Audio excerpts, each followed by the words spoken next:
We decided to do our photo tour on Mankato West High School. It was built in 1891 and was originally known as Mankato High School. It was burned to the ground in 1941 and rebuilt in 1951 as Mankato West High School. Currently, there are 1,180 students enrolled. Mankato West has a number of different athletic facilities, and we will be talking about the tennis courts, the main gymnasium, the practice football field, the main football field, the track, seating availability, baseball and softball fields, shot put and discus, long jump space, and their weight rooms. First, we will be discussing the good and bad design points of the tennis courts. Some good points include that there are 7 courts available for use, and they are very accessible and anyone can use them. Some bad designs are that it is very close to the road and that they are outdated and upkeep is lacking. Next is the main gymnasium. It is used for men and women's basketball and volleyball. Some positive attributes include having 1 competition basketball court and 2 sideways practice courts, 1 competition volleyball court, and 3 practice courts. It seats 1,500, has electric scoreboards, and 4 locker rooms. They also have retractable bleachers, which is a great way to utilize the space when there are no sporting events going on that require bleachers. Third is the practice football field. It is located outside right next to the main football field. The positive design points are that it is very close to the main field and that it makes for less wear on the competition field. A negative aspect is that it is shared with discus, which creates huge divots in the field. The main football field has a lot of positive attributes. It is located directly next to the school, which makes it accessible to everyone, and there is a path leading to it, which makes it wheelchair accessible.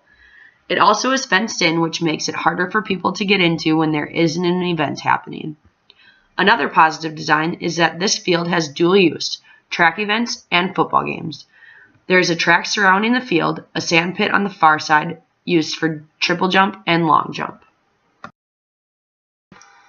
The only real negative design flaw that we found was the seating and parking areas.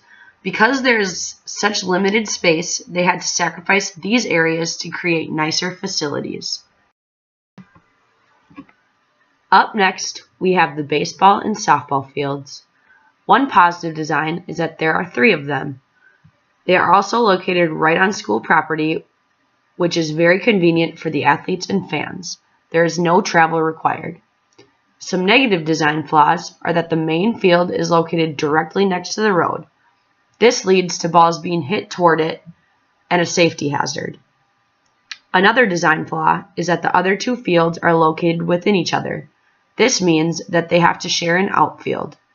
Also, like I mentioned earlier, there is limited parking space, which is also a negative design flaw. Next, we have the discus and shot put areas. The discus area is also the practice football field. This is a negative design flaw because it causes extra divots in the field. Another negative is it being located right next to the street. A fluke throw could end up being in the road. One positive design is that there is a lot of space to throw. The shot put area is located on the outskirt of the school past the practice football field. Some good design points is that it is essentially a sand pit made only for shot put. This creates no big holes or divots in any other facilities. A bad design point is that it is a distance from the school and other track events.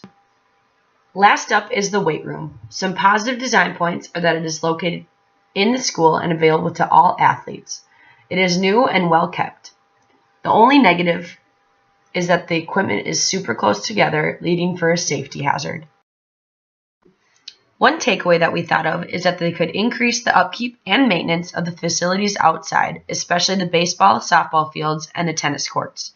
They are the focal points of the high school and should be maintained. That concludes our photo tour of Mankato West High School. We hope you enjoyed.